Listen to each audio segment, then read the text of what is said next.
Sobrang close sila. Side to side. Gusto po yung samahan niyo kayo. Okay naman.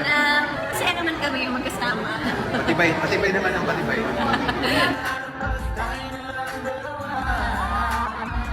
Parang first time yata namin kumanta para sa... For a brand.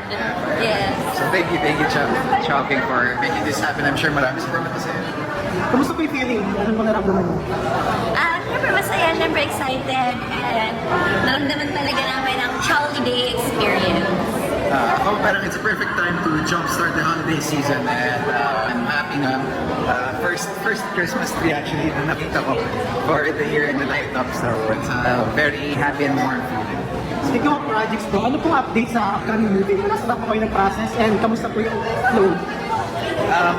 Parang Nag-shooting pa rin kami. And tomorrow we'll shoot ulit, pero shooting ulit tomorrow. currently finishing the movie. Hopefully matapos namin by December, so there's more time for post. Pero so far, parang happy naman yung nakanood ng mga rushes natin.